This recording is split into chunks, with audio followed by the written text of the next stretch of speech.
नमस्कार, मैं हूं रमेश भट्ट। आप देख रहे हैं देवभूमि डायलॉग और देवभूमि डायलॉग में आज हम बात करेंगे कोरोना की तीसरी लहर की। दरअसल कर एसबीआई यानी स्टेट बैंक ऑफ इंडिया की रिसर्च ने यह कहा है कि कोरोना की तीसरी लहर जो है वो मिड अगस्त तक आ सकती है, यानी अगस्त 15 तक आ सकती है और सितंबर तक वो पीक तक जा सकती है। इससे पहले भी कई प्रिडिक्शन हुई हैं जिसमें Indian council of medical research ने प्रिडिक्शन की है, उसके अलावा जो कोविड-19 का वर्किंग ग्रुप है उसके चीफ ने प्रिडिक्शन की है और इसके अलावा डब्ल्यूएचओ ने अपनी ओर से कहा है। लेकिन सबसे बड़ा सवाल हमारे लिए यह है कि हमें कोविड एप्रोप्रिएट बिहेवियर का पालन करना है। लेकिन जिस तरह से उत्तराखंड अनलॉक हुआ है और बाजारों में भीड़ दिखाई दे रही है और कोविड-19 प्रोटोकॉल की धज्जियां उड़ रही हैं, उसने एक बार फिर सबकी चिंता बढ़ा दी है कि अगर ऐसे ही हालात रहे तो अगले 4 हफ्ते में कोरोना की तीसरी लहर आ सकती है। और अगर यह लहर आती है जिसको हम डेल्टा प्लस कह रहे हैं, तो इसकी ट्रांसमिसिबिलिटी बहुत ज्यादा है। ऐसे में अपना बचाव हम खुद कर सकते हैं अगर हम कोविड के मानकों का पालन करते हैं जो हमें समय समय पर बताए जा रहे हैं। आपकी जान, आपकी सुरक्षा हमारे लिए बेहद जरूरी है। हम सबको मिलकर कोविड-19 के इस वेरिएंट का भी मुकाबला करना है, लेकिन बहुत ज्यादा जरूरी है हम सतर्क रहें और कोविड मानकों का पालन करें। और आज कोरोना की तीसरी लहर से कैसे बचना है, राज्य सरकार की तैयारियां क्या हैं, हमें किन बातों का ध्यान रखना है, कितना खतरनाक हो सकता है ये वेरिएंट, इन सब पर बात करने के लिए मेरे साथ डॉक्टर महेश कुड़ियाल, बहुत बहुत स्वागत, अभिनंदन सर आपका देवभूमि डायलॉग पर। और डॉक्टर एचसी भट्ट हमारे साथ एक्स डीजी हेल्थ जुड़ रहे हैं। लेकिन शुरुआत में डॉक्टर महेश कुड़ियाल आपसे करना चाहता हूं, गवर्नमेंट के लिए एक कैच 22 सिचुएशन है। अगर अनलॉक नहीं करते तो इकोनॉमी और लाइवलीहुड की चिंता है, और अगर अनलॉक कर रहे हैं तो लोग जो हैं वो कोविड मानकों का पालन नहीं कर रहे हैं। मार्केट्स में जिस तरह से भीड़ जमा हो रही है, 2 गज की दूरी का ध्यान नहीं रखा जा रहा है, मास्क को लोग बहुत फिर से मजाक में लेने लगे हैं। सर, ये एक बड़ी चिंता का विषय बन रहा है। Thank you Bhatt ji. आपने ये टॉपिक लिया है थर्ड वेव का भी, जो कि एक बहुत ही सीरियस इश्यू है। और हम सबको, चाहे हम लोग पार्ट ऑफ गवर्नमेंट है, चाहे हम सिविल सोसाइटीज हैं, में डेफिनेटली हमको बहुत सीरियसली सोचना पड़ेगा कि हम थर्ड वेव के लिए से बचने के लिए क्या क्या कुछ कर सकते हैं। आज के दिन में डेफिनेटली एक सिचुएशन आ रही है कि एक तरफ कुआं है, दूसरी तरफ खाई है। आपने बिल्कुल राइटली कहा है कि अगर हम लॉकडाउन कंटिन्यू करते हैं तो कुछ लोग कोरोना से मरे ना मरे, शायद वो इकोनॉमी और जो उनकी जो फाइनेंशियल जो सिचुएशन है उसकी वजह से उनके परिवारों पे और उनपे काफी मुसीबतें आने वाली है। जब अभी सेकेंड लहर ऑलमोस्ट खत्म हो गई है, कुछ केसेस अभी भी आ रहे हैं, लेकिन डेफिनेटली मैं भी इस फेवर में हूं कि डेफिनेटली अब हमें रिस्ट्रिक्शन में रह के लॉकडाउन खोल देना चाहिए। इसके साथ साथ में हमें ये ध्यान देना, हमें ये इस चीज का भी ध्यान देना, मतलब बात दिमाग में रखनी पड़ेगी कि थर्ड वेव का प्रिडिक्शन एक डेफिनेटिव प्रिडिक्शन है। 90% लोग ये प्रिडिक्ट कर रहे हैं कि थर्ड वेव आएगी, और वो कुछ वेस्टर्न कंट्रीज में और साउथ अफ्रीका में आ भी चुकी है, शुरुआत उसकी हो चुकी है।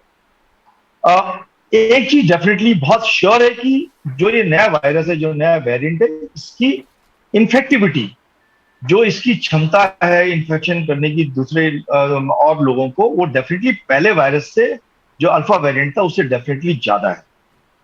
क्या ये नया जो वेरिएंट है, डेल्टा वेरिएंट है, डेल्टा प्लस वेरिएंट है, क्या ये उतना ही वेरिएंट है, क्या ये उतना ही घातक है, इसके बारे में अभी पूरे पुख्ता सबूत हमारे पास नहीं कोई है। कंक्लूसिव लेकिन रिसर्च एक अभी चीज हमारे पास है, नहीं है। यहाँ कि ये तो पक्का है कि इसकी इन्फेक्टिविटी रेट जो है और इसकी जो फैलने की जो क्षमता है वो डेफिनेटली पहले से 60-70% ज्यादा है, जो लास्ट ईयर के जो वेरिएंट देखे गए थे, या जो सेकंड वेव का हमने जो वेरिएंट देखा था, उससे ये इन्फेक्शन रेट डेफिनेटली ज्यादा। तो ये तो हम एक्सपेक्ट करके चले कि जो आने वाले समय में अगर ये थर्ड वेव आती है तो इसमें ज्यादा लोगों के इन्फेक्ट होने के चांसेस लेकिन सर जो डेल्टा वेव क्या से हम दूसरी लहर में निपटे थे सर, उसकी ट्रांसमिसिबिलिटी, ये रिसर्च में आया है, उसकी ट्रांसमिसिबिलिटी अल्फा वेरिएंट से 60% ज्यादा थी। और अगर डेल्टा प्लस आता है तो हमें यह देखना होगा, इसके बारे में भी कहा जा रहा है, इसकी ट्रांसमिसिबिलिटी यानी जो फैलने की क्षमता है वो डेल्टा से ज्यादा है। तो ये अपने आप में एक आने वाले समय के लिए हमारे लिए बड़ी चुनौती है सर। डेफिनेटली मैंने कहा इसके दो दो एस्पेक्ट्स हैं। एक तो है कि इसकी ट्रांसमिसिबिलिटी कितनी ज्यादा, डेफिनेटली ज्यादा है, कई गुना ज्यादा है।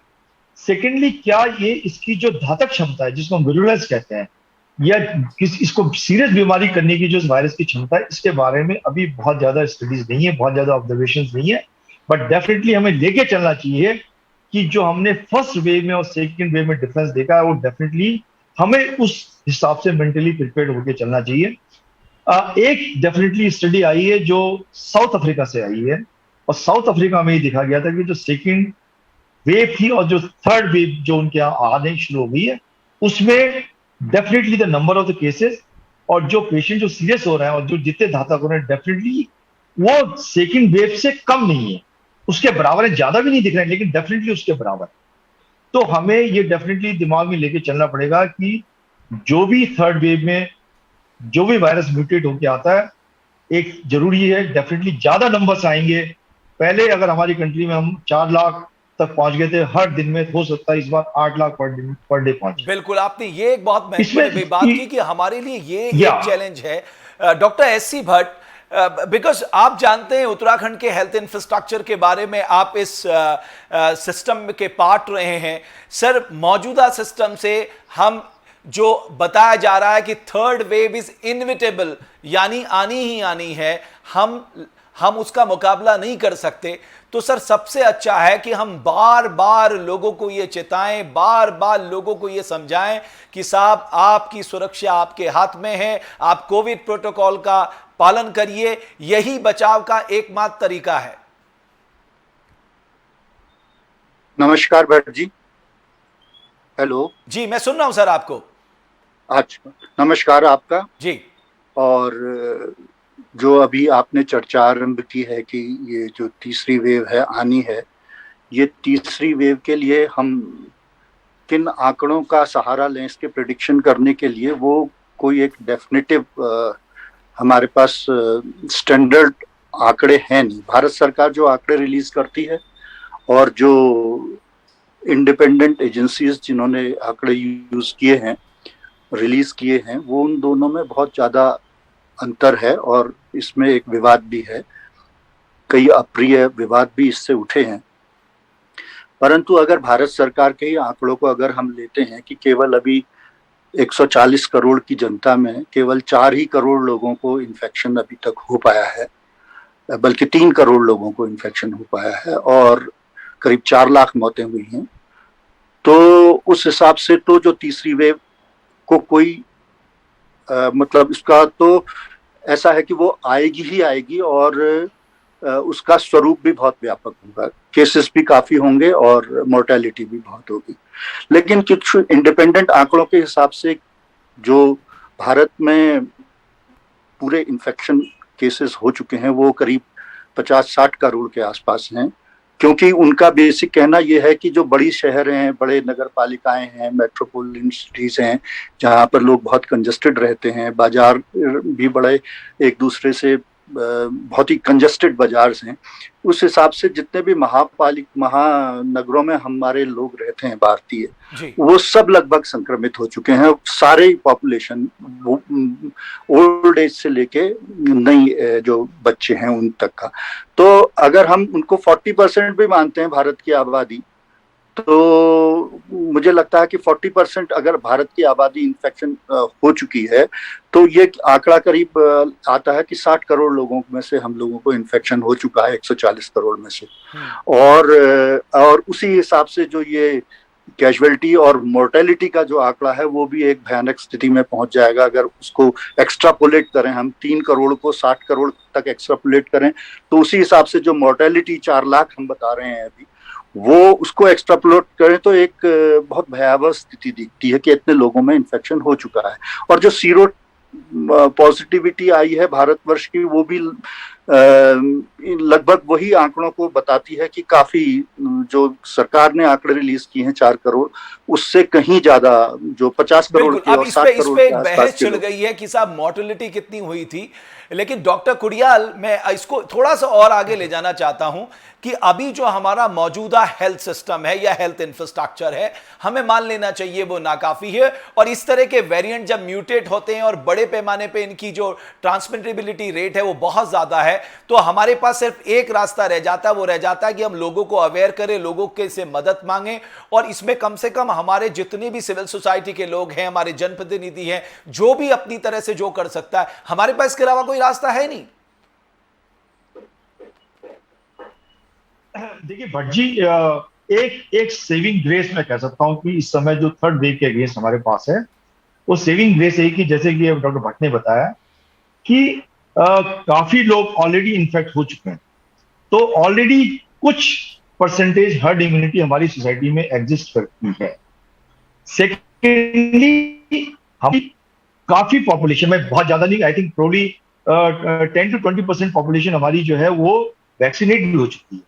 तो सेविंग ग्रेस हमारे पास ये इस समय ये है कि अगर हमारे 40 to 50% लोग जो इन्फेक्ट हो चुके हैं और काफी ज्यादा जनसंख्या हमारी वैक्सीनेट हो चुकी है, तो एक ऑलमोस्ट हर्ड इम्यूनिटी वाली स्टेज पे हम पहुंचने वाले हैं। सेकेंडली, हमने जो ये प्रिडिक्शन किया था कि जो थर्ड वेव है most probably this will come around अक्टूबर और नवंबर, और तब तक डेफिनेटली काफी अधिक ज्यादा लोग वैक्सीनेट और हो लेकिन जाएंगे। सर कल तो एसबीआई एक रिसर्च ने सेविंग बड़ा एसबीआई रिसर्च ने कह दिया कि साहब ये तो मिड अगस्त तक आ जाएगी और सितंबर तक इसका पीक आ जाएगा। दैट वही एक थोड़ा ड्राउनी एक वही चीज है कि थोड़ा अगर इतनी जल्दी अगर ये अपना थर्ड वेव आ गई, तो डेफिनेटली तब तक अधिकतर लोग होंगे जो भी प्रोटेक्टेड नहीं थे। और आपने इस चीज पे ध्यान दिया होगा कि अब करीबन 5-6 महीने पहले से, लास्ट ईयर से, मतलब सेकंड पीक से हम लोग ये प्रिडिक्ट कर रहे थे कि इस बार बच्चे ज्यादा इन्फेक्ट होने के चांसेस है, या बच्चों के ज्यादा, पीडियाट्रिक एज ग्रुप में ज्यादा इसके फैलने की संभावना। और उसका सिंपल कारण था, उसमें कोई मैथमेटिक्स नहीं थी, सिंपल रीजन ये था कि तब तक हम ये सोच रहे थे कि अक्टूबर नवंबर तक 18 साल से ऊपर मैक्सिमम लोग जो है वैक्सीनेट हो चुके होंगे, और सेकेंड वेव में अधिकतर लोग जो 45 से ऊपर है या 60 के ऊपर है, वो अधिकतर या तो वैक्सीनेट हो चुके हैं या उनको इन्फेक्शन हो चुका है। सो उनके अंदर इन्नेट आपको इम्यूनिटी। लगता है ये डॉक्टर भट्ट, इसलिए भी मैं कह रहा हूं डॉक्टर कुडियाल, डॉक्टर भट्ट को भी ले आते हैं चर्चा में, कि अगर ये जैसा कि एसबीआई रिसर्च कह रहा है मिड अगस्त तक आ जाती है और सितंबर तक इसका पीक आ जाता है, तो हमारे पास अब बहुत ज्यादा समय नहीं बचा है। गवर्नमेंट को वैक्सीनेशन की रफ्तार को बहुत तेज करना होगा, बिकॉज आपके पास दो ही सॉल्यूशन है, एक आप कोविड एप्रोप्रिएट बिहेवियर का पालन करें, दूसरा अपनी आबादी को जितनी जल्दी हो सके वैक्सीनेट करें। डॉक्टर भट्ट। नहीं, आप निश्चित रूप से, अभी तक तो जो ये जो 2 साल 1.5 साल करीब हमको हुआ है इस कोरोना कोविड-19 से जूझते हुए, इसने हमको साइंटिफिक रिसर्च में भी बहुत सारे वेरिएशंस दिखाए हैं, और वो वेरिएशंस इस हद तक हैं। पहले उन्होंने कहा था कि फोमाइट ट्रांसमिशन होता है, फिर कह दिया कि हवा में वो सस्पेंडेड पार्टिकल से होता है, अब कहते हैं कि ये हवा में वायरस हमेशा मौजूद रहता है, और ये बोलने में और बहुत नज़दीक जाने में और कंजेस्टेड एटमॉस्फेयर में या कंजेस्टेड लोकेलिटीज में रहने में इसके रिस्क ज़्यादा हैं। तो अब रिसर्च भी अभी किसी एक खास कंक्लूजन में नहीं पहुंच पाई है कि इस वायरस के प्रोपोगेशन के क्या कारण हैं, और इस वायरस के जो प्रोपोगेशन को कैसे रोका जा सकता है। केवल एक मत पर पूरा विश्व लगभग सहमत है कि मास्क पहनिए और सोशल डिस्टेंसिंग रखिए। इस चीज को अगर हम अपने समाज से नहीं करवा पा रहे हैं, तो नेचुरली हम अपने लिए विपत्ति का आह्वान कर रहे हैं, इसमें कोई दो राय नहीं। और इस बात को समझने के लिए हमारी, मुझे लगता है कि पब्लिक तो तैयार दिखती नहीं है कहीं भी। और मैं कल पलटन बाजार का दृश्य में देख रहा था, मुझे हैरानी हो रही थी कि जब कोरोना की दूसरी लहर आई थी, लोगों ने वो दृश्य देखे हैं, वो मौतें देखी हैं, वो क्रिमेशन ग्राउंड देखे हैं, वहां लोगों को वेटिंग थी कम से कम 3-3, 4-4 दिन की, उसके बाद भी लोगों का भय जो है वो दिख नहीं रहा था। सर ये एक बहुत बड़ी चिंता का विषय, गवर्नमेंट करे तो करे क्या? गवर्नमेंट के लेवल पे तो सिर्फ एक सूचना देने का काम है गवर्नमेंट के लेवल पे तो, लेकिन जो करना है वो पब्लिक ने करना है। किंतु हम लोगों की ब्रिंगिंग अप और हमारी जो ऑर्थोडॉक्सी है लिविंग में, वो हमको बताती है कि साइंस के अलावा और भी कई चीजें हैं जिससे जीवन की रक्षा होती है। या तो हम लोग एक बड़े धार्मिक पहलू में भी हैं। देखिए, हमने इसमें पूरे जब ये आई थी तो हमने अपने भारतीय संस्कारों से इससे जोड़ा था कि कैसे भारत में ये वेव नहीं आएगी। फिर हमने गौमूत्र से, गोबर से, और फिर कोविड-19 ये जो कोविन निकली थी ये हरिद्वार में, उससे भी हमने जोड़ा था। फिर हमने कीड़े निकालने वाली दवाई से भी जोड़ दिया। फिर हमने जो है वो इसको एंटीवायरल से भी जोड़ा, प्लाज्मा थेरेपी से भी जोड़ा, और लगभग WHO अब ये कह चुका है कि कोई भी चीज इसमें लेकिन सर इफेक्टिव नहीं है। ओके डॉक्टर कुडियाल, आप कुछ कहना चाह रहे हैं? सिर्फ सरकार के ऊपर सारा दोष कैसे मढ़ दें हम? लोग अपनी जिम्मेदारी क्यों नहीं समझते? देखिए भट्ट जी, दो चीज बहुत इंपॉर्टेंट। ये वायरस, हमें इस वायरस से अगर हमें बचना है तो दो इंपॉर्टेंट चीज निकल के आई। एक तो आई है कि दिस कोविड एप्रोप्रिएट बिहेवियर, और दूसरा वैक्सीन। जहां तक बात है कोविड एप्रोप्रिएट बिहेवियर की, उसके लिए हमें देखना पड़ेगा कि हमारे जो लोग जो हमारे ऊपर बैठे हुए हैं, चाहे सरकार में है चाहे एडमिनिस्ट्रेशन में, उनका बिहेवियर कैसा है। मैं पर्टिकुलर किसी पे पिन पॉइंट नहीं कर रहा हूं, पर आपने देखा होगा कि जब हमारे यहाँ कोई पॉलिटिकल कार्यक्रम होता है, अभी हमारे नए मुख्यमंत्री ने शपथ ली थी, आप उस दिन देख लीजिए क्या कितनी भीड़ थी रात को, कितने लोगों के बीच में 2 फीट की डिस्टेंस थी। तो होता क्या है कि इन चीजों को देख के जो इंसान होता है, जो कि एक लो इनकम ग्रुप में या मिडिल इनकम ग्रुप में, वो देख के उसको लगता है कि यार बिल्कुल इनको एग्जांपल सेट करना चाहिए। बिल्कुल सही बात है। Example has to be set from that. पर जब तक हायर हम लोग, मैं अगर अपने हॉस्पिटल को अगर मैं वो करता हूँ, वो कमांड करता हूँ, अगर मैं एप्रोप्रिएट कोविड एप्रोप्रिएट बिहेवियर को अगर फॉलो नहीं करूंगा तो मेरा एम्प्लॉय कभी नहीं करेगा। तो जहां तक बात आप कह रहे हैं covid appropriate behaviour, it has to come from up, it has to come from the top politician, it has to come from the top bureaucrats. And उसको, क्योंकि they are shown in the TV, वो दिखते हैं public places, वो दिखते हैं हमारे digital media पे। और जब हमें लगता है कि यार देखो, ये इन मौकों पे, चाहे वो पॉलिटिकल रैलीज है, चाहे वो कोई और गैदरिंग्स है, चाहे वो शादियां जहाँ पे पॉलिटिशियन जा रहे हैं, वहां पे इनको कोई फॉलो नहीं कर रहा है। मैक्सिमम आपने दिखाने के लिए एक मास्क लगा लिया है, लेकिन 2 गज की दूरी है, हैंड सैनिटाइजेशन है, कहाँ हम फॉलो कर रहे हैं? इस साल तो मुझे लगता है डेफिनेटली। ओके डॉक्टर, मैं ये मेरा as a scientist and doctor, मैंने more than covid appropriate behaviour, जो मैंने देखा कि मोर इफेक्टिव जो है वो है वैक्सीन। मैं आपको सिंपल एग्जांपल देता हूं भट्ट जी, कि फर्स्ट वेव में हमारा हॉस्पिटल कोविड के पेशेंट को एडमिट करने से पहले ही 4-5 हमारे पेशेंट हमारे यहाँ जब कोविड पॉजिटिव आए थे, तो हमने अपने एम्प्लॉइज की जब हमने स्क्रीनिंग कराई थी, कुछ सिम्टोमेटिक थे, कुछ सिम्टोमेटिक थे, तो out of 375 was positive in first wave. जब हमारी सारे एम्प्लॉइज का वैक्सीनेशन हो गया, और जब सेकेंड वेव उससे ज्यादा घातक थी, उससे ज्यादा इन्फेक्शियस थी, और हम सब लोगों ने हॉस्पिटल में काम किया, हर एम्प्लॉय ने हॉस्पिटल में काम किया, एक भी हमारा एम्प्लॉय इन्फेक्ट नहीं हुआ। आप समझ सकते हैं कि लेकिन ये भी तो रिसर्च है कि केवल अगर आप फुली आपके थ्रू और हर डिजिटल मीडिया के थ्रू ये ओके सर, बोलिए। ये इंसिस्ट करना चाहूंगा कि वैक्सीनेशन विल डेफिनेटली सेव, और वैक्सीनेशन को हमें ज्यादा इंपॉर्टेंस देनी चाहिए, इसको स्पीड अप करना चाहिए। कि जहां तक Covid appropriate behaviour is so related, depends on so many things. वो होता है क्या है कि छोटे जो एक आदमी होता है उस पर तो आप जुर्माना लगा देते हैं, लेकिन अगर मेरी अच्छी पहचान है, मैं पुलिस वाला मुझे जानता तो मुझे छोड़ देता है। तो कोविड एप्रोप्रिएट बिहेवियर एक बहुत रिलेटिव चीज हो गई है। और साथ में मैं ये भी जानता हूं कि मैंने ऐसे लोग देखे हैं जो कि पूरे साल घर से नहीं निकले और घर में रह रहे के भी उनको कोविड इन्फेक्शन हो गया। बिल्कुल। तो डेफिनेटली मैं इसको डिनाई नहीं करता हूं, मैं डिनाई नहीं कर रहा हूं कि Covid appropriate behaviour is number 1, क्योंकि आप एक दिन में सबको वैक्सीनेट नहीं कर सकते हैं।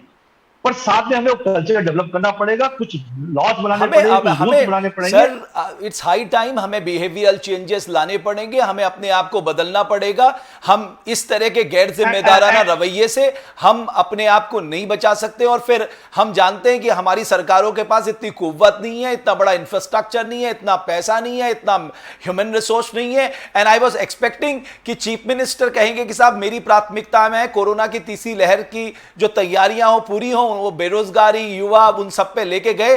लेकिन डॉक्टर भट्ट, इस समय भी आज भी सबसे बड़ा चैलेंज यही है कि जब कह दिया गया है कि the third wave is inevitable, तो आपको कम से कम उसकी तैयारियां करनी होंगी, क्योंकि जब हालात बहुत खराब हो जाते हैं तब आप हाथ खड़े कर देते हैं। डॉक्टर भट्ट, फिर कुड़ियाल जी, डॉक्टर भट्ट, मैं कुड़ियाल जी आ रहा हूं आपके पास। मैं ये कहना चाह रहा हूँ कि देखिए, ये इस समय जो हमारे पास जो चीजें हैं कोविड से बचाव के लिए, और थर्ड वेव की जो इंटेंसिटी होगी उसके बारे में हमारे पास कोई भी डाटा क्लियर नहीं है जिससे कि हम ये कह सकें कि वो कब आएगी और किस मात्रा में और किस व्यापकता में और कितनी घातकता के साथ आएगी। ये तो बिल्कुल स्पष्ट है, क्योंकि आंकड़े कहीं भी बिल्कुल पारदर्शी नहीं। दूसरी चीज ये है कि इन वैक्सीनेशन और म्यूटेशन, दो चीजें ये डिसाइड करेंगी कि भविष्य में कोविड-19 का क्या भविष्य है, तीसरे वेव को रिलेटेड लेके, या अभी सेकंड वेव को लोग कह रहे हैं खत्म हो रहे हैं, पर 50,000 के केसेस पर डे आना, मैं समझता हूं कि इसको समाप्ति की घोषणा कर देना शायद प्रीमैच्योर है। बहुत अभी ये चल ही रही है। और जो तीसरे वेव का नियंत्रक जो फैक्टर होगा वो ये होगा कि आप किस तेजी से वैक्सीन लगा पाते हैं। आप अगर उसमें भी पारदर्शिता रखेंगे तो आप पाएंगे कि जो आपकी सीरम इंस्टीट्यूट है उसकी कैपेसिटी, उसके जो अध्यक्ष हैं उन्होंने साफ कह दिया है कि हम अगस्त से पहले स्केल अप नहीं कर सकते प्रोडक्शन को। और जो दूसरी हमारी है भारत बायोटेक, वो अभी उसका तो प्रोडक्शन बहुत उचित स्तर का अभी रहा नहीं है भी नहीं है, जो जितना वो दावा करते हैं उतना नहीं है। तो वैक्सीनेशन हमारे देश में अगर बहुत ज्यादा सरकार प्रयास कर पाएगी और उपलब्ध करा पाएगी तभी लगेगी, क्योंकि लगाने वालों हम तो कह रहे हैं और लगने वालों की बात कर रहे हैं, फाइजर की बात कर रहे हैं, सवाल ऑलरेडी आ चुकी है।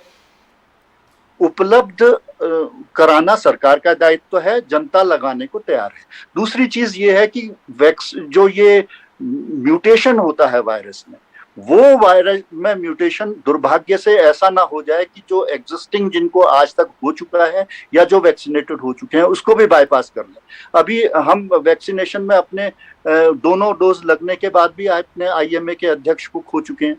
तो वैक्सीनेशन के बारे में भी इस समय, जैसा मैंने आपसे कहा ना, विज्ञान भी कोविड-19 के बारे में कुछ भी स्पष्टता और दृढ़ता से बताने को तैयार नहीं है, क्योंकि वो जानता ही नहीं है। अभी पूरी ना रिसर्च हो पाई है, ना इसके विभिन्न पहलुओं पर, और उसका ओरिजिन पे ही विवाद है अभी तो ये किस हद तक इसको ये नेचर से घातक है, या इसको जो भी इसकी घातकता है वो घातकता कैसी है, उसकी प्रकृति कैसी है, ये किसी को नहीं पता। सर, जितने भी वेरिएंट आए हैं, चाहे वो अल्फा वेरिएंट हो, बीटा वेरिएंट हो, गामा वेरिएंट हो, डेल्टा वेरिएंट हो, अब डेल्टा प्लस वेरिएंट की बात आ रही है, तो एक बात तो तय है कि सर डॉक्टर कुड़ियाल, एक बात तो यह है कि जो बार बार ये कहा जा रहा साहब, वैक्सीनेशन में भी अगर मैं देख रहा था, अगर मैं उत्तराखंड को स्पेसिफिक रखूं सर, अभी तक हम 46,88,000 लोगों को वैक्सीनेट कर चुके हैं, जिसमें से हम 37,74,000 लोगों को पहली डोज दे चुके हैं,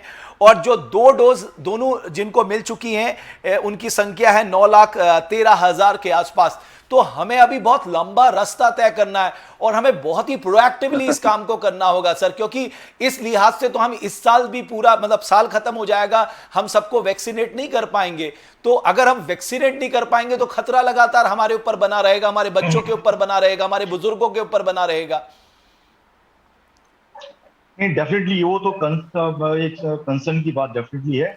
पर एक जो चीज जो थोड़ा राहत देने वाली है कि ये, जैसे डॉक्टर भट्ट ने अभी कहा कि जो वायरस म्यूटेट कर जाता है तो उसकी अनप्रेडिक्टेबिलिटी रहती है कि क्या वो पहले जो वायरस में इम्यूनिटी थी उसके अगेंस्ट काम करेगा नहीं करेगा, जो पहले वैक्सीन लगाई उसके अगेंस्ट काम होगा नहीं होगा।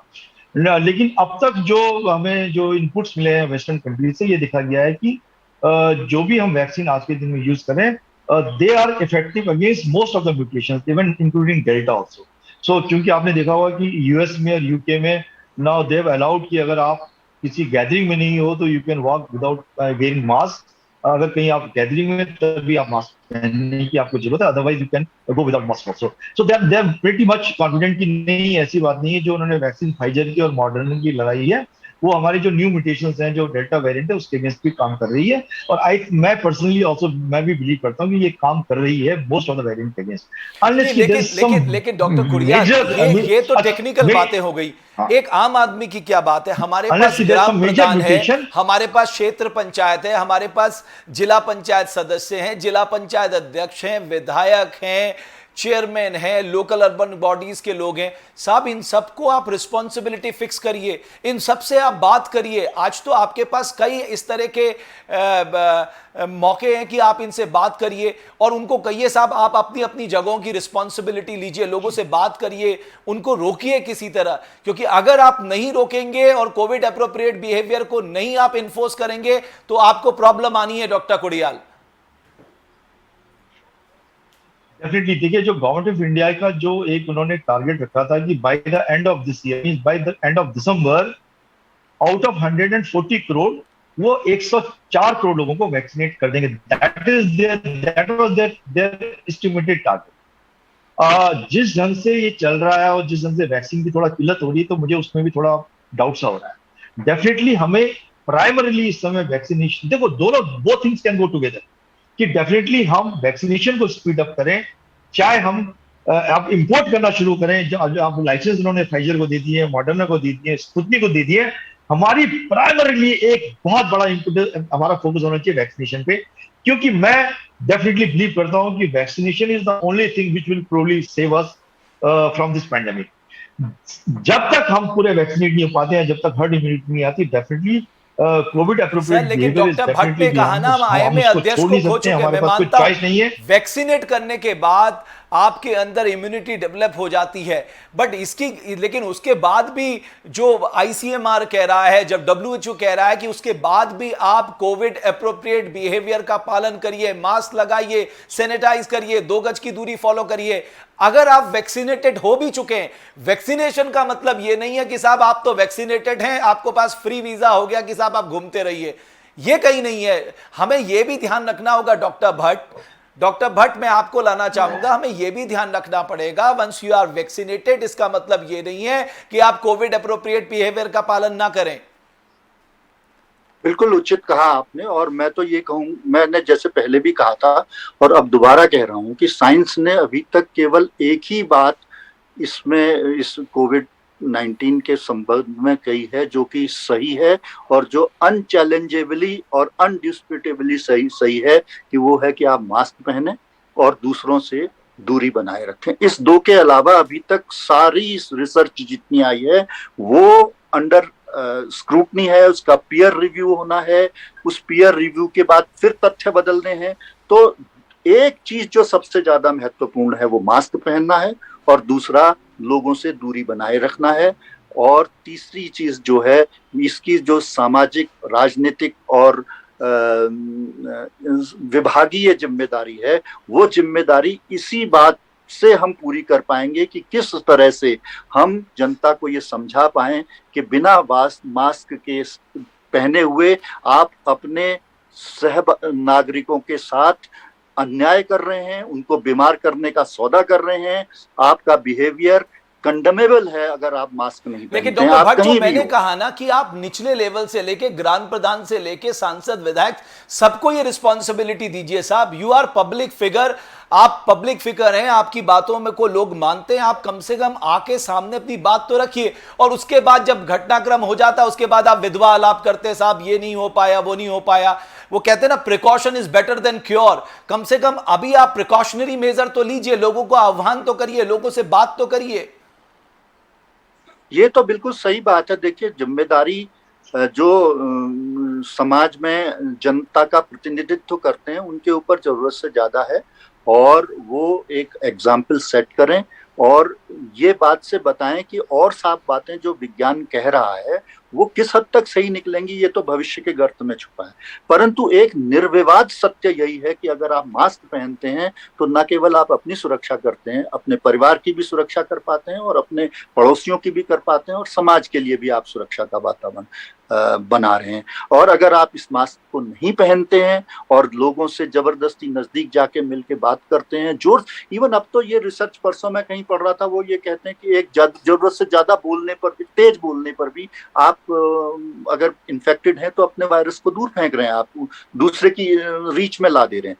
तो मैंने बताया ना, कई चीजें ऐसी हैं जो कि अभी बदलती जा रही हैं। अब मैं आपको डॉक्टर कुरियाल, मैं हाईकोर्ट का एग्जाम्पल देता हूं।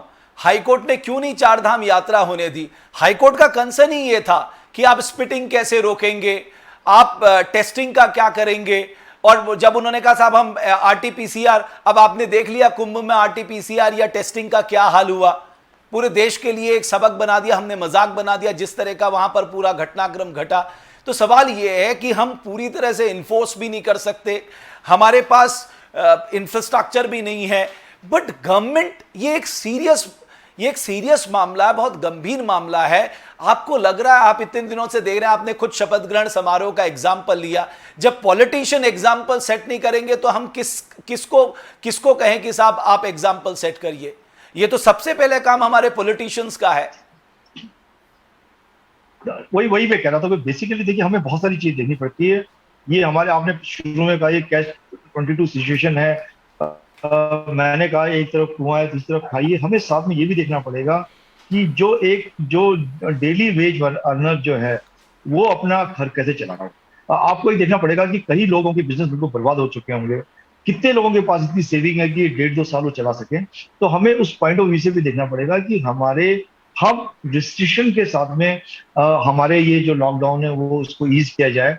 और साथ में अगर हम कल्चर्ड है या हमारे को इतनी, हम हमारे दिमाग में इतना डर है कि अगर हमने कोविड अप्रोप्रिएट बिहेवियर हमने अगर नहीं अपनाया तो हम डेफिनेटली बहुत ज्यादा बड़ी मुसीबत में पड़ने वाले। सर हम अपने और एक जो बच्चों को बहुत और बड़ी अपने ज्यादा जो बुजुर्गों चीज को मुश्किलों में डाल रहे हैं सर। डेफिनेटली दूसरी एक बहुत और जो ज्यादा जो हमारी चिंतित बात है कि जैसे कि प्रिडिक्शन है कि वो 18 साल से कम बच्चों के इन्फेक्शन होने की ज्यादा चांसेस। आप सोच सकते हैं आप कि जब एक एडल्ट किसी जगह बीमार पड़ता है तो डेफिनेटली वो इस लायक होता है कि अपनी देखभाल कर ले या थोड़ा बहुत वो उसको सपोर्ट मिल जाए तो काम चला सकता है।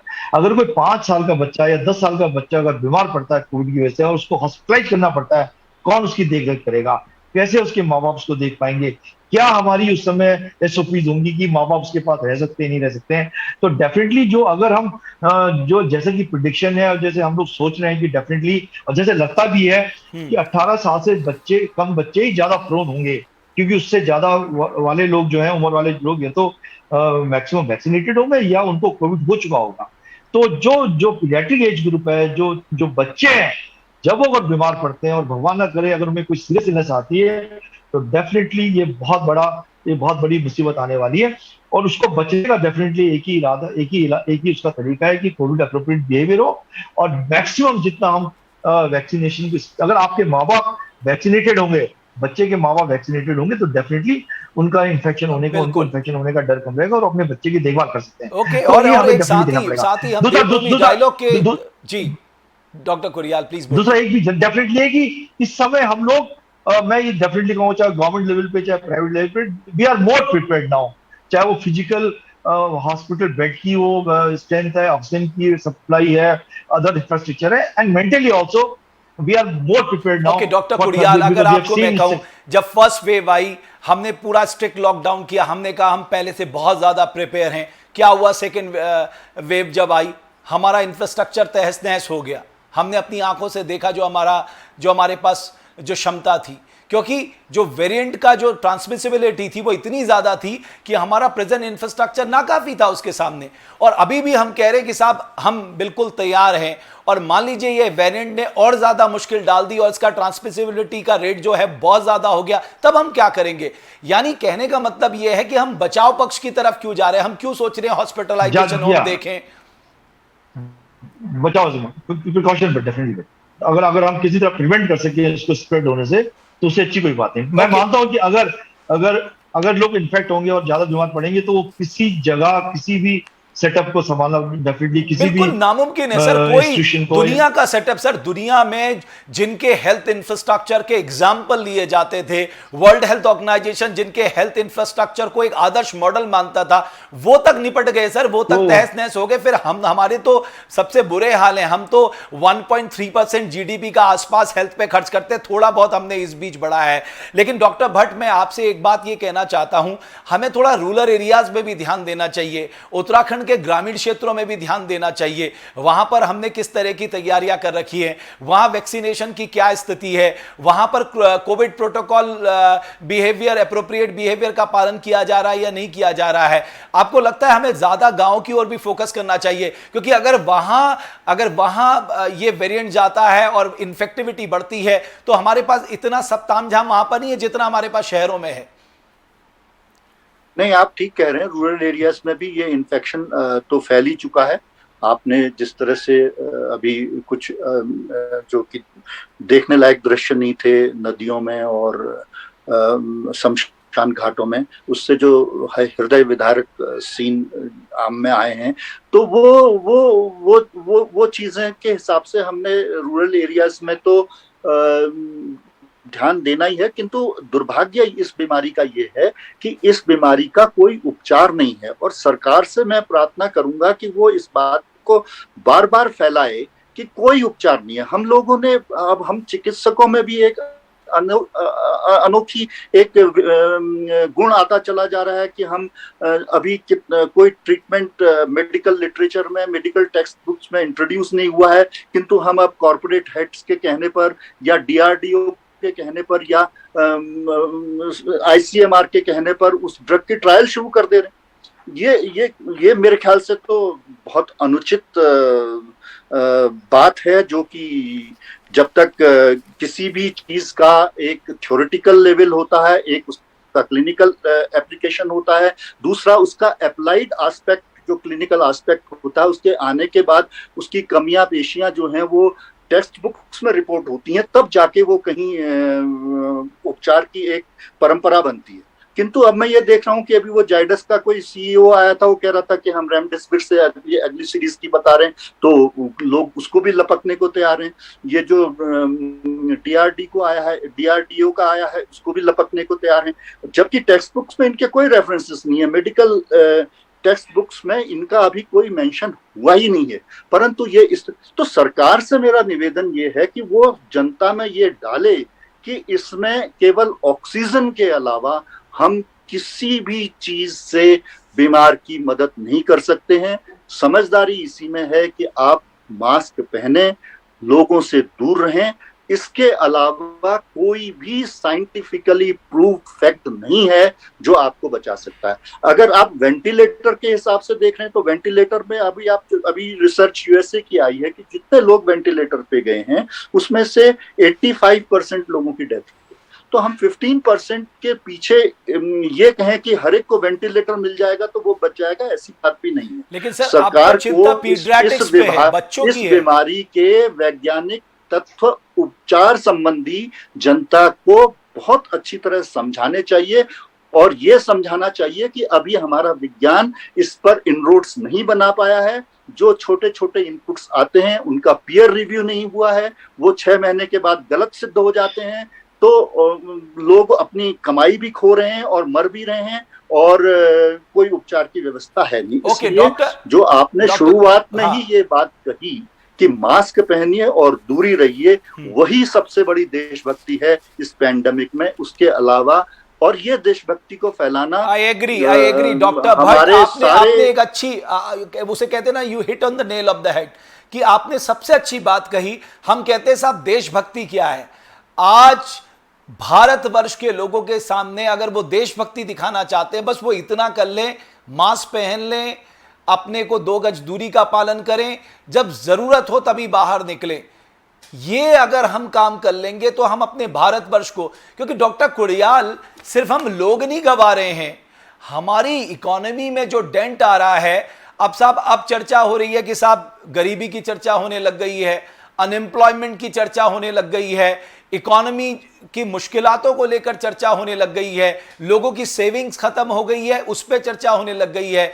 यानी हमारी असावधानी जो है कितनी सारी मुश्किलों को निमंत्रण दे रही है, इस पर भी हमें ध्यान देना चाहिए। डॉक्टर कुड़ियाल, मैं गलत कह रहा हूं क्या? Definitely, there is no doubt, कोई डाउट नहीं sir, but at the same time हमें ये देखना पड़ेगा कि जब भी ये वेव्स आती हैं तो देखिए, ये तो आई थिंक वेव 1 में भी फर्स्ट जब लास्ट ईयर आई थी तब भी ये क्लियर था कि 90% more than 90% patient they are इधर सिम्टोमेटिक और they have just mild disease. अगर ये सिम्टोमेटिक और माइल्ड डिजीज तो अपने आप ठीक हो रहा है, कोई प्रॉब्लम नहीं है। अगर 10% लोग हैं जिनके अंदर मॉडरेट डिजीज आ रही है और उनमें से 10 से 20% ऐसे लोग हैं जो कि सीवियर डिजीज तरफ जाते हैं, तो हमारी कंट्री की पॉपुलेशन की वजह से वो नंबर भी बहुत ज्यादा है। तो इसीलिए हमें जब ये वेव्स आती हैं और जब ये पीक पे होती हैं और जब ये पीक की तरफ जा रही होती है, उस समय डेफिनेटली क्या होता है कि जब भी कोई पेशेंट हॉस्पिटल आ रहा होता है, क्योंकि मैं इसका विटनेस रहा हूँ, और मैं पिछले 2 साल से देख रहा हूँ, जब भी कोई पेशेंट ऑक्सीजन जब आता है आईसीयू में और उसका ऑक्सीजनेशन 45 और 50 चल रहा होता है, डेफिनेटली पहला स्टेप वही होता है कि उसको हाई मास्क लगा दिया जाए। वो मेंटेन नहीं करा, फिर उसको आपने बाईपैप लगा दिया, और फिर उससे भी मेंटेन नहीं करा तो उसमें डेस्परेट अटेम्प्ट होता है। ये नहीं कि सबको वेंटिलेटर चाहिए, पर डेफिनेटली उनको वेंटिलेटर में डाला जाता है। और मैं ये डेफिनेटली कहूंगा कि डॉक्टर भट्ट ने भी बताया, मैंने भी लास्ट टाइम आपके यहाँ बताया था कि फर्स्ट वेव में, फर्स्ट जो पहली वेव आई थी उसमें वेस्टर्न कंट्रीज में जो आईसीयू में वेंटिलेटर पे पेशेंट थे उसमें 80 to 85% मॉर्टिलिटी थी। पर इस सेकेंड वेव में जो हमारे जो वेंटिलेटेड पेशेंट थे, जो वेंटिलेटर थे, उनमें मुझे लगता नहीं कि 30 से 40% से ज्यादा मॉर्टिलिटी रही होगी। तो ऐसा नहीं कि वेंटिलेटर ने डेफिनेटली कुछ टाइप को सेव भी किया है, पर मैं ये भी मानता हूँ कि डेफिनेटली इतना ज्यादा बर्डन पेशेंट के ऊपर हो जाता है और सिस्टम पे इतना ज्यादा क्योंकि बर्डन हो जाता है क्योंकि थर्ड वेव कि में ज्यादातर वो डेफिनेटली जो थर्ड वेव के लिए कहा गया वो बच्चों के लिए ज्यादा चिंता विषय है। तो क्योंकि हर माँ बाप अपने बच्चों से बहुत प्यार करते हैं, तो उन माँ बापों को यह भी तो समझना चाहिए कि अगर हम अपने बच्चों से प्यार करते हैं तो इस समय हम इन बातों का ध्यान रखें, क्योंकि हम अपने बच्चों की लाइफ को रिस्क में डाल रहे हैं अगर हम कोविड एप्रोप्रिएट बिहेवियर का पालन नहीं कर रहे। नहीं, डेफिनेटली तो होना चाहिए, इसमें तो डाउट नहीं है। देखो, ऑब्वियसली हमें पता है कि हमारी इतनी बड़ी पॉपुलेशन है, इसको वैक्सीनेट इतनी जल्दी हो नहीं पाएगा। और अगर हमने ये कोविड एप्रोप्रिएट बिहेवियर अगर मैंने फॉलो अप नहीं किया तो आने वाले टाइम पे डेफिनेटली बहुत बहुत ही भयावह स्थिति आ सकती है। अच्छा, आप मुझे ये बताइए, पर साथ में देखिए, मैं कहता गवर्नमेंट हूं कि मैं सीरियस काम- है, गवर्नमेंट सीरियस लग रही है आपको जिस तरह से हाल फिलहाल के घटनाक्रम हुए हैं, उनके उनके उनके थॉट प्रोसेस में है ये सर कि ये बहुत बड़ा कंसर्न है या सबसे बड़ा कंसर्न है? वही वही डेफिनेट मैं वही कहता हूँ कि देखिए, डेफिनेटली वो प्रायोरिटीज उस समय चेंज आती हैं, वो सिचुएशनल और नीजर रिस्पॉन्स होता है उस समय। कोई चीज है तो भूल जाते हैं कि कोरोना भी कहीं कुछ था और नहीं था।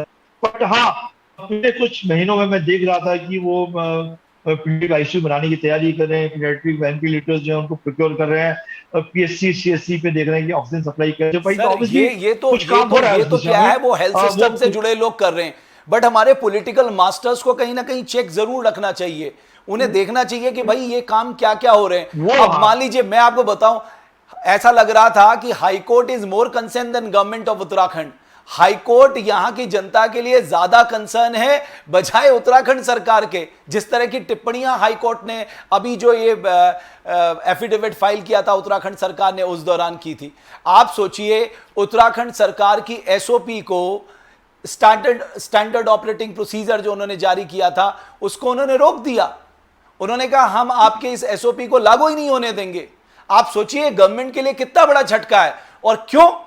बिल्कुल हाईकोर्ट की अगर आप उस पूरे ऑब्जर्वेशन को, डिस्कशन को देखेंगे डॉक्टर भट्ट और डॉक्टर कुड़ियाल, उसमें हमारी नाकामियां दिखती हैं, हमारी कमजोरियां दिखती हैं, क्योंकि हम वहां पर जवाब नहीं दे पा रहे थे, हमारी तैयारियां नाकाफी थी, हम गलत बयानी कर रहे थे, एक डिस्ट्रस्ट का माहौल हमने बना दिया। अब यह कितनी खतरनाक सिचुएशन है कि एक चुनी हुई सरकार अपनी जनता के प्रति उतनी फिक्रमंद नहीं है जितना हाईकोर्ट दिख रहा है। ये तो इकबाल का सवाल है डॉक्टर कुड़ियाल, मैं गलत कह रहा हूं? ये तो इकबाल का सवाल है किसी भी सरकार के लिए।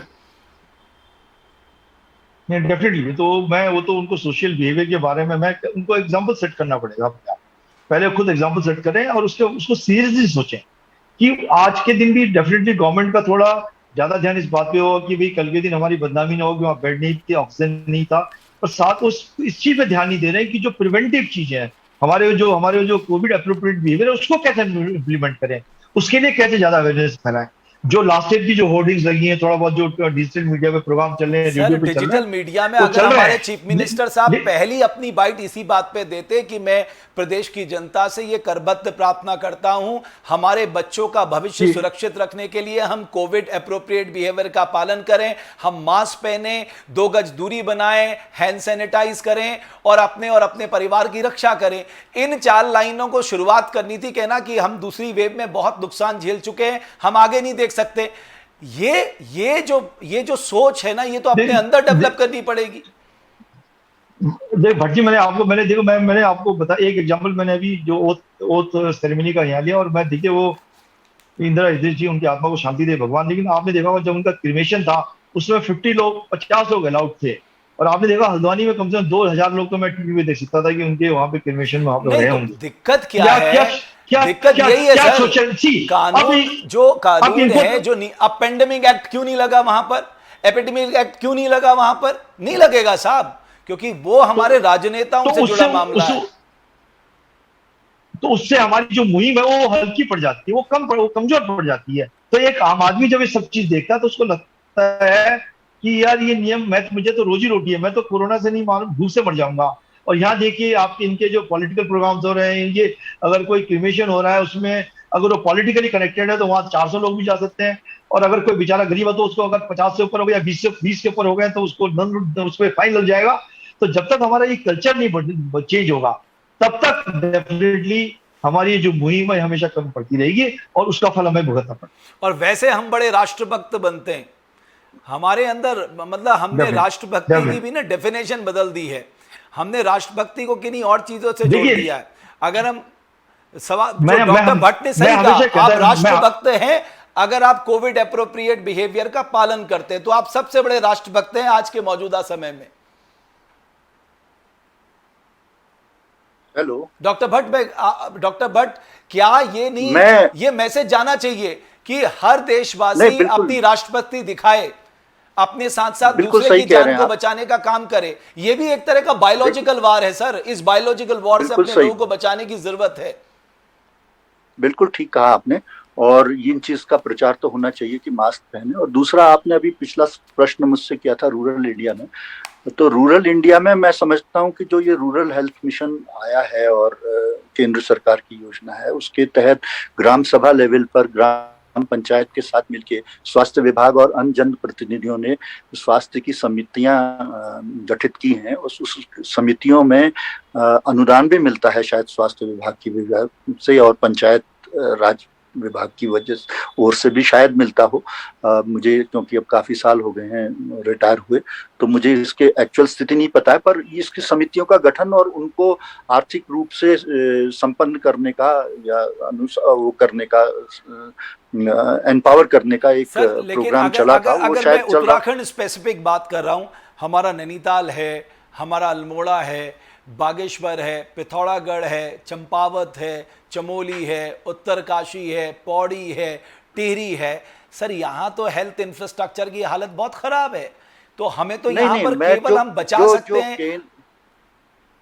मैं जो आपसे कह रहा था, केंद्र सरकार के द्वारा जो बिल्कुल वो बात आपकी सही है, नेशनल हेल्थ मिशन है, तो उसमें अगर अनुदान है तो वो ऑक्सीजन खरीद कर, क्योंकि मैंने ये बताया आपको और इस बात पे मैं बिल्कुल दृढ़ता से कहता हूं कि ऑक्सीजन से जितनी जानें बच जाएंगी, जो कि आप एक नॉर्मल ऑक्सीजन सिलेंडर लगा के जितनी बचा पाते हैं, उसके बाद जो ठीक नहीं होते हैं वो करीब हर 100 में से 3 या 4 रोगी वेंटिलेटर की जरूरत पड़ती है। और उनमें से डॉक्टर कुड़ियाल 50% का आंकड़ा दे रहे हैं, मैं 80% का आंकड़ा देता हूं जिसमें मृत्यु होती है। तो हमें अपनी बहुत शक्ति वेंटिलेटर की तरफ नहीं लगानी है, हमें देखना है कि जिनका ऑक्सीजन कंसंट्रेशन डाउन हो रहा है और वो केवल सिलेंडर से मात्र एक नेजल मास्क लगा के इंप्रूव होता है, तो वो केसेस में बचने के चांसेस ज्यादा होते हैं।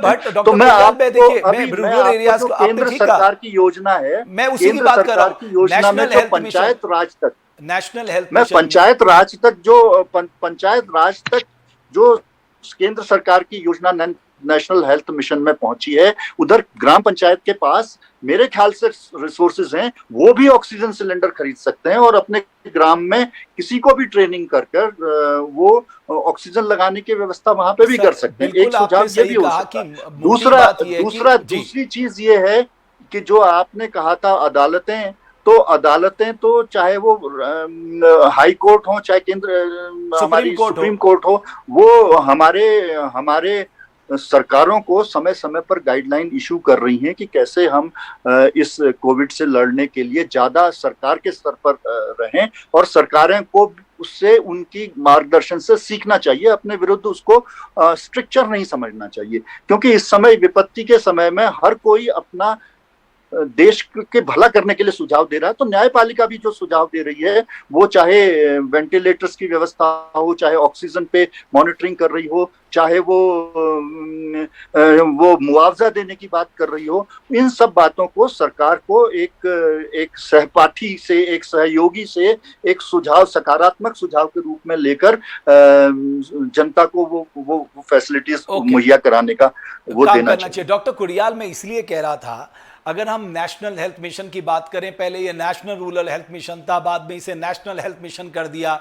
जो हमारे सब सेंटर हैं, प्राइमरी हेल्थ सेंटर हैं, कम्युनिटी हेल्थ सेंटर हैं, डिस्ट्रिक्ट हॉस्पिटल है, कम से कम कुछ नहीं तो हमें अपने primary health centre and community health centre पे भी फोकस करना पड़ेगा, खासकर ग्रामीण इलाकों में, ताकि हम यहाँ वो सुविधाएं दे पाएं जैसे कि डॉक्टर भट्ट ने कहा, एटलीस्ट ऑक्सीजन वहां पर अवेलेबल हो। डेफिनेटली अभी देखो, पहाड़ों में और जो ग्रामीण क्षेत्र में, दूर दराज के इलाके हैं, उसमें तो और कोई ऑप्शन ही नहीं है आपके पास। और मुझे नहीं लगता कि गवर्नमेंट ने संज्ञान में नहीं लिया होगा। उनको पता है कि वहाँ पे पीएचसी सीएचसी की ऐसे जगह हैं जहाँ से मरीजों को कुछ राहत मिल पाएगी। और मैं आशा करता हूँ डेफिनेटली कुछ प्रोविजन किया होगा गवर्नमेंट ने कि वहाँ पे ऑक्सीजन की सप्लाई अनइंटरप्टेड है। कि भटजी ने डेफिनेटली कहा कि तो मेजर वेपन जो हमारे जो बीमार जो पड़े हैं मरीज, उनसे लड़ने के लिए ऑक्सीजन है। और 90% लोगों में अगर ऑक्सीजन उनको मिल जाती तो डेफिनेटली वो राहत मिल जाती है और पेशेंट की जान बच जाती है। तो ऑक्सीजन पे डेफिनेटली हमें ध्यान देना पड़ेगा और ऑक्सीजन सप्लाई अनलिमिटेड है। और अभी कुछ जो कम से कम शहरों में ऑक्सीजन कंसंट्रेटर लग रहे हैं, जो ऑक्सीजन जनरेटर जिनको हम कहते हैं, पहले आपने देखा होगा कि ऑक्सीजन सिलेंडर से सप्लाई होती थी, जिसमें कि कई लॉजिस्टिक प्रॉब्लम्स आती थी। तो सेकेंड वेव से मुझे होपफुली गवर्नमेंट ने काफी सीख ली होगी और जितना भी इंतजाम वो पीएचसी पे और सीएचसी पे कर सकते हैं उन्होंने ऑक्सीजन का किया। बिल्कुल, आप दोनों को मैं बहुत धन्यवाद भी करना चाहूंगा, और इस बात के साथ कि मैं जानता हूं हमारे राजनेताओं के पास इतना काम रहता है कि उन्हें पढ़ने का समय नहीं मिल पाता, इसलिए एसबीआई की रिसर्च की जो रिसर्च रिपोर्ट आई है उसको हमारे ब्यूरोक्रेट्स या हेल्थ डिपार्टमेंट के लोग जरूर पढ़ें। और खासकर जो हमारे Indian council of medical research ने कहा है, या वर्ल्ड हेल्थ ऑर्गेनाइजेशन ने कहा है, या कोविड-19 वर्किंग ग्रुप ने कहा है, या डॉक्टर गुलेरिया ने कहा है, इन सब बातों को ध्यान में रखकर हमें अपनी तैयारी करनी होगी तीसरी वेव से लड़ने के लिए। और जैसा कि हमारे इस कार्यक्रम में हमारे मेहमानों ने भी कहा कि आपके पास राष्ट्रभक्ति दिखाने का, अपने आप को राष्ट्रभक्त सिद्ध करने का यह सबसे बड़ा अवसर है। और केवल आपको सिर्फ इतना करना है कि आप 2 गज की दूरी, मास्क है जरूरी, इस फॉर्मूले को अपने अंदर आत्मसात कर लें। साथ ही साथ सरकार को गांव लेवल पे खुद जाकर हमारे जनप्रतिनिधियों को देखना होगा कि जो ब्यूरोक्रेट्स बता रहे हैं वो ग्राउंड में रियलिटी में है भी या नहीं है, उस चीज को भी चेक करना होगा। एक तरफ आप अनलॉक की दिशा में जा रहे हैं, दूसरी तरफ आपके यहां भीड़ बढ़ रही है, और तीसरी तरफ कोरोना की तीसरी लहर का खतरा। इन सब से सरकार को निपटने के लिए सिंबॉलिज्म से बाहर आकर बहुत ही प्रोएक्टिवली उस सारे सिस्टम को समझकर वो सारी चीजें दुरुस्त करनी होगी, ताकि हम अपने बच्चों को बचा सकें और तीसरी वेव का जो संक्रमण है उससे अपनी बड़ी आबादी को बचा सकें। और उसके लिए जो सबसे बड़ी जरूरत है वो है वैक्सीनेट योर पीपल और eight the same time Covid appropriate behaviour. आप दोनों मेहमानों का बहुत बहुत धन्यवाद देवभूमि डायलॉग से जुड़ने के लिए। अपने दर्शकों से जरूर मैं कहना चाहूंगा, इस बात को आप जरूर अपने लोगों तक फैलाएं कि मास्क पहने और 2 गज की दूरी का पालन करें। बहुत बहुत धन्यवाद आपका।